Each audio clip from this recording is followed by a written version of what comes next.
Round 10, team list. Once again, they don't disappoint and plenty of changes across the board. You really need to make sure you stick through this one because it's going to make lots of changes in your side and what exactly you think of certain players, especially.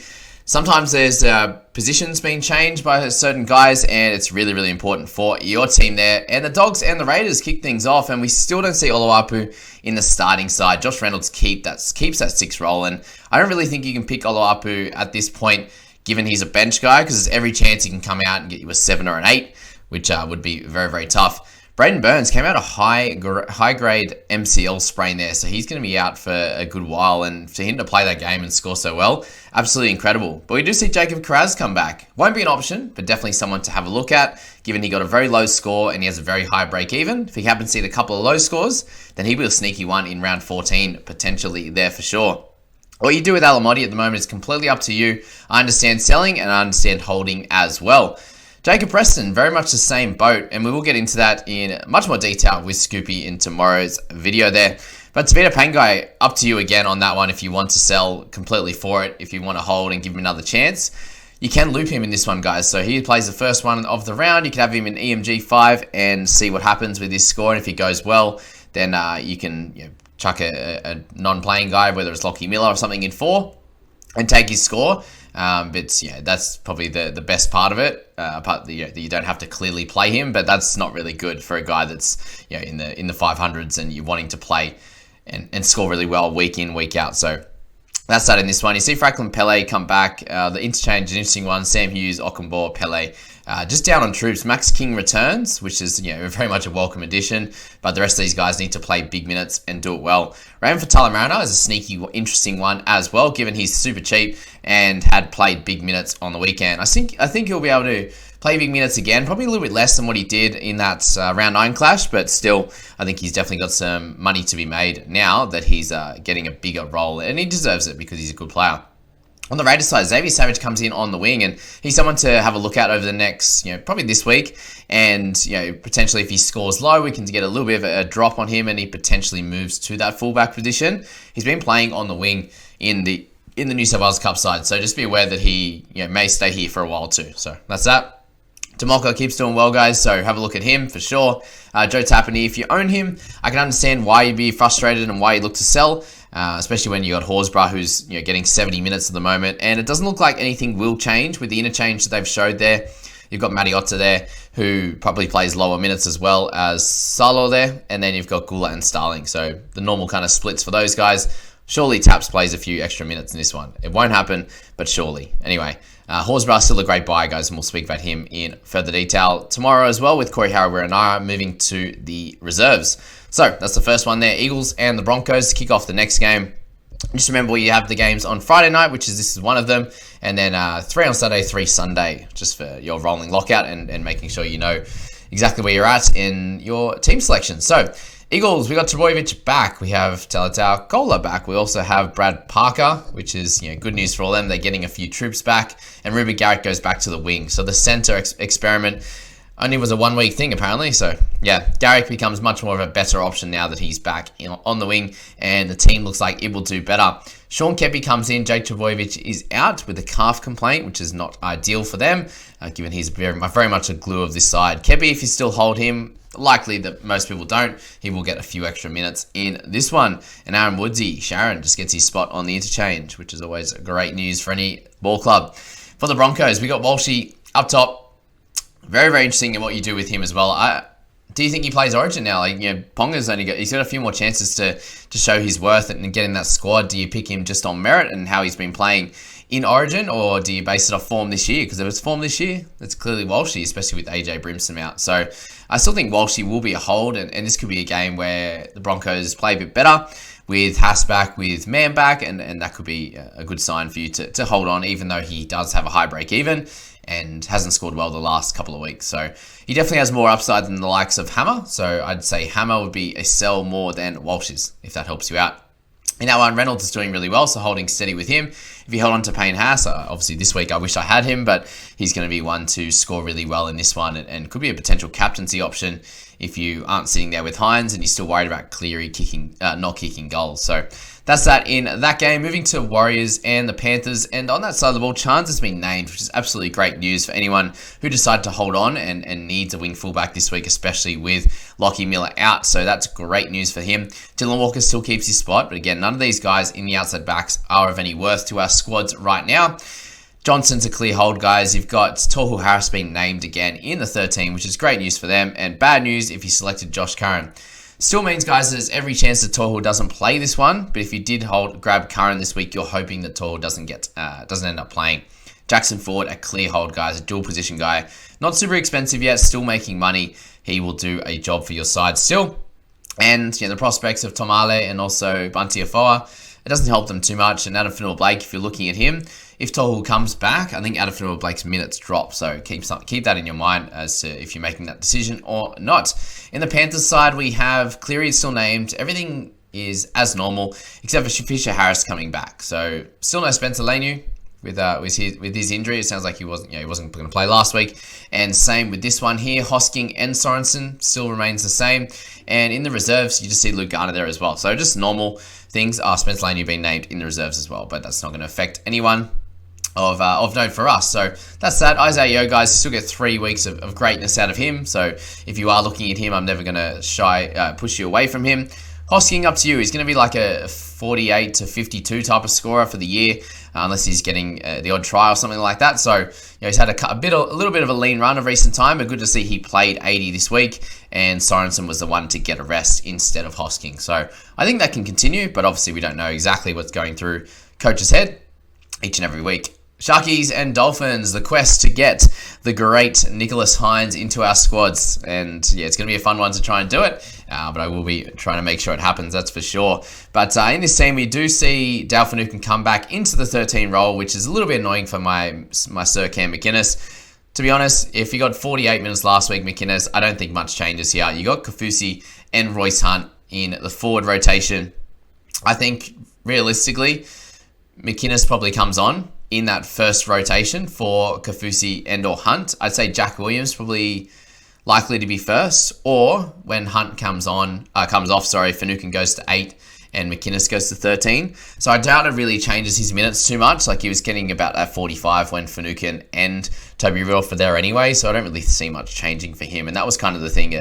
His minutes kind of only went up a tiny bit anyway. So myself with McInnes, potentially a sell this week, just because he's one of those guys that I don't think has the ceiling of a Preston or something like that. He's a little bit of an awkward price, and I could probably go down to another guy later in the team list that we're going to speak about to be able to get up to Hines. I think that could be the play this week, but we'll decide on that a little bit further down the line. So that's the team there for the Sharkies. They obviously lose Braden Hamlin-Uele, which is a tough one for them. Teague Wilton, if you held on to him, that's great news as well. For the Dolphins, it's a very, very interesting one. We see Anthony Milford on the bench, and that means that, I don't know what that means, to be honest with you. Cody Nikorima and Isaiah Katoa in the 6 and 7. Maybe Nikorima plays a little bit through the middle. That could be something there. And they leave Katoa on there because Nikorima was the one that was to come in because of Milford when he went down. So it's a very interesting one how this is going to play out. Maybe there's a switch last minute, but if you are a Nikorima owner, if you're an Isaiah Katoa owner, then you really want them to be both playing that full 80 minutes. But it's hard to tell. It's going to be hard to play Nikorima first. I think it's going to be the hardest. And Isaiah Katoa second will be the second hardest set to play out of that grouping. And up to you completely on what you do with the Hammer guys. As I said, he's had a bit of a low run. And up against the Sharks, I find it hard to play any of these Dolphins guys apart from the Jeremy Marshall Kings and also Lemuelu and Tommy Gilbert. You'd expect with that interchange that he plays bigger minutes again, which is good news for anyone who does own him across both fantasy and Supercoach there. And there was talk of Valencia Tafare, who was going to play this week potentially, and it's the exact same team name. So I don't know what's going to happen there. Maybe he gets the spot on the bench instead of Milford or something like that. I'm not sure, but that's where it's at the moment. And still no signs of Marky Nichols, who got injured last week in that one. So that's that game there. Storm and the Rabbitohs is next. That's going to be a really fun one. Welcome back to the Storm after their bye. It's weird when a team goes off for a bye, isn't it? I feel anyway. Nelson Asofa-Solomona is going to be a very interesting selection this week. He's been playing and scoring incredibly well. Gets named straight in the start this week, and I think that's a great choice for their squad. Nick Meaney continues to score well. If you own Warbrick, hold or sell is completely fine.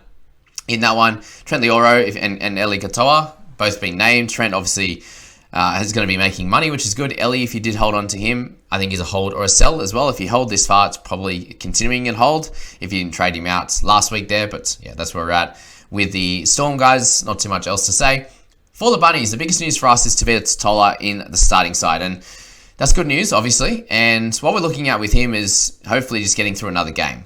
He's played 2 one-off games, one in 6 and one in 9, I believe. So to go along with a game in round 1 and then one in round 3. So just having a wild start to the year. For me personally, with the high break even, I'm going to wait until next week and I could potentially straight swap him. Isaiah Katoa to Tavita Totola, and I think that would be a great swap with the Dolphins guys having their rest in round 11 and Tavita getting 2 cracks at this team.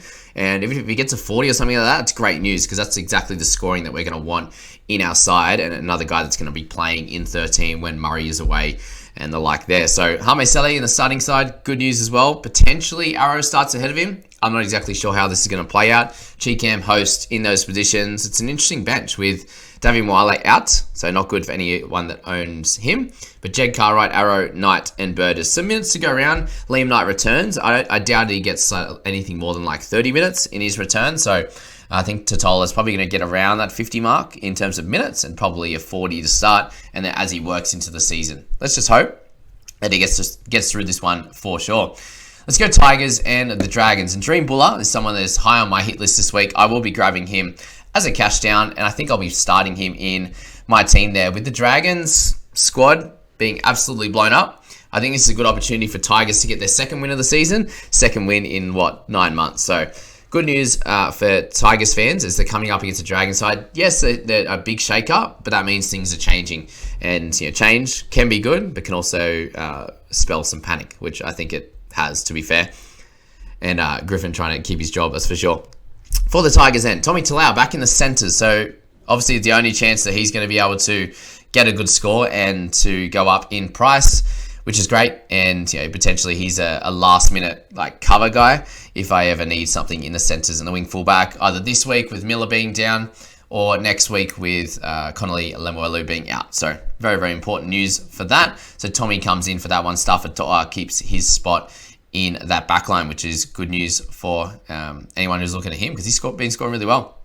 On the forward side, really not too much of note there. Asil Kupoa in the 17, so potentially he comes in for Tommy Talau if they're trying to do that split in minutes there, or he takes a few minutes off at Papali'i or something like that in that one. So yeah, interesting game. Sean Bloor still can't make that squad, so I think you need to trade him on now. He's done his time, and unfortunately, it doesn't look like he's going to be back anytime soon unless there'll be an injury, which usually when you trade someone out, that's what happens for sure. On the Dragon side, Sloan, up to you if you want to trade or hold. I understand this game. Hopefully it's a nice sunny day in Brisbane and he can have a bit of a day out, Sloan, and it's likely that he does get a 40 or 50 after that pretty poor showing on the weekend. He'll feel that his spot is not safe as well and should be able to come out and do pretty well. In terms of centres, they've dropped Zach Lomax and Max Fainai comes into that centre position off the wing. Ravalawa returns and he's been a really important one for them. Plenty of go forward, good at scoring tries, so he's a welcome addition. In the forwards, the interesting one here, Jack de Belin moves to 8 in the prop position and Jack Bird goes to 13. I'm so happy about the Jack Bird one. He's such a better lock than I think he is an edge. Yes, so, if he moves from lock to edge at some point, then that's great. Jaden Sewer does return, which is big news, and they actually play Billy Burns on the other edge. So instead of Murdoch Masilla, Burns gets that spot. So absolutely wild how many changes they are making at the moment. And the Jack de Belin at 8, I really don't think things change for him in the way he plays. He made a lot of run meters last week, 190 or 180, or pretty close to that, I can't remember exactly. But go forward was there for de Belin. He had an offload. He had a little bit of ball play, which he won't have to do as much. But Jack Bird, yes, he can ball play, but he likes to run as well. And him on that edge last week just wasn't able to get the tackles that we need from him and also the running meters. So I think it's a good move for them. De Belin did have a little bit of ball play, but he's more of just a go forward type of player. So I still think there's a high chance he does play really big minutes. Maybe it's 65 or 70.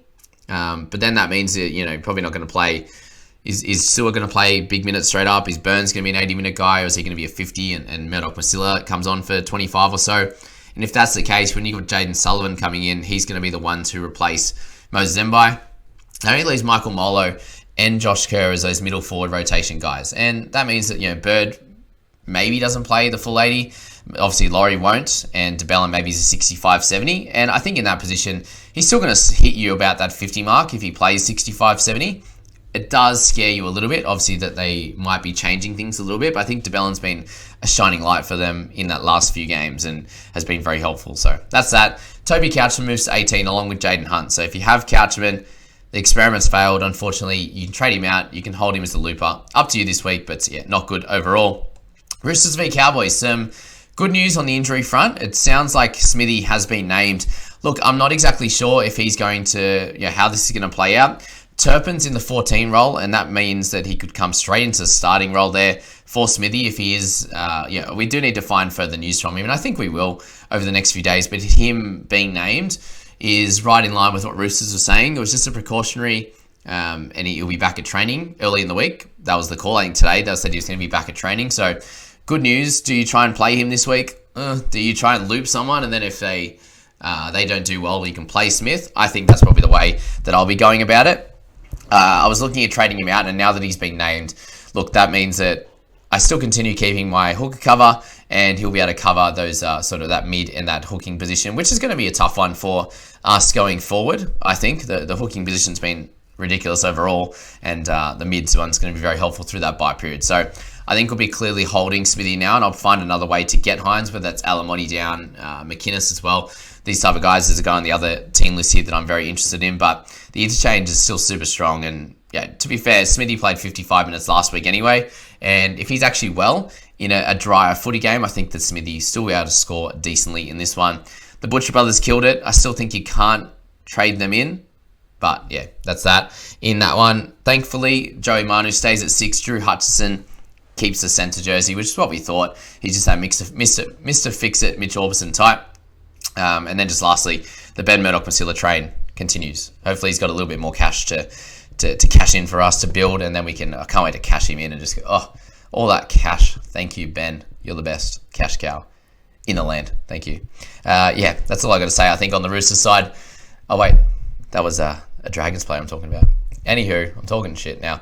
Let's go to the Cowboys side. Scott Drinkwater, obviously a solid option this week. We've been speaking about him for a couple now, 515k or whatever he is. Definitely a solid one. Up against the Roosters, surely they play better.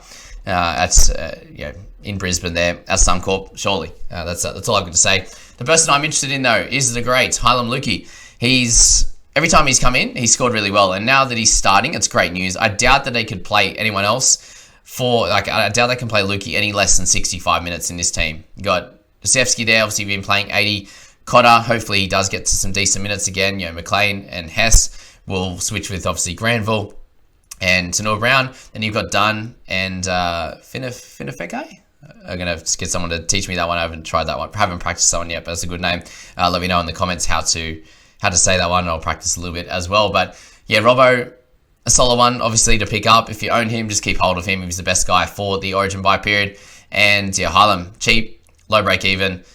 All we're hoping for is there's no re-injury, because that's the biggest risk at this point for Hylam. He's going to score well enough. I think he's a great player. Obviously, the stop-start thing isn't great, just like Tavita. But Lukey, very young, and body hasn't been through as much as other guys like Tavita. And I think Lukey's the play first, and then Totola next week. So that's my general thoughts, and it's probably the way I'm going to go. McInnes down to Lukey, and then Alamotti to Buller, and then Murray will go to Heinze and leave me a bit of cash in the bank for next week. That's probably my general thoughts at the moment. So that's that one there.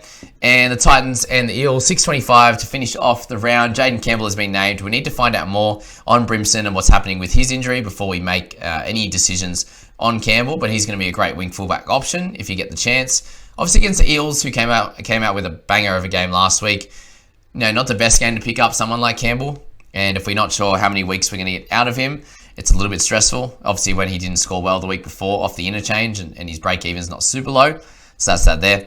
For feeder, for head-to-head players, a clear option. For overall guys, he's still a great option, but he's obviously going to miss some games over that period, 13, 16, 19, just like all the other guns. So if you want him in, you think he can get 70 every week, then yeah, great, awesome. And on the Eels side, obviously the other big changes for the week, Hopgood is in the starting side, good news. Madison on the bench, about normal. Cartwright on the bench as well. Andrew Davey gets to start, so we'll see if that changes last minute. It probably does.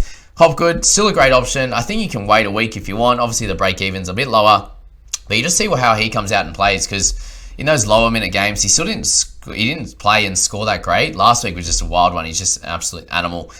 They let him run like 15, 20 meters before touching the defense sometimes. So it was a weird one. And I personally would like to bring him in, but if I want to get the great Nico Hines, then I probably can't do that. So it's going to be very interesting how this plays out. I'll have a muck around if I don't pick up Hines, or if I do. If I don't, then I think Hopgood comes into the side. And if I do, I think he misses out. So he's definitely an option for all of you guys. Dylan Brown, Mitch Moses, also awesome as well in that one. But that's the last one for the week, guys. Round 10, Magic Round. It's going to be a lot of fun. I wish you all the best with your trades this week. And obviously, if you want to get your teams analyzed by me, get into the Discord, team analysis there. And if you want to ask any questions, do that as well. Not getting as many, so I've been kind of making up one or two each week that I think that I'm getting in the YouTube comments. But yeah, get in the Discord. That's where I answer all your questions on the channel. And I will be doing my big personal buy planning picks. So the guys I want in my squad, or the guys I think would be a great pick for you if it fits your squad, later in the week as well. Probably that'll be either a Wednesday or a Thursday video, depending when we go through that big one with Scoop. So good luck again, guys, and we'll see you in the next one.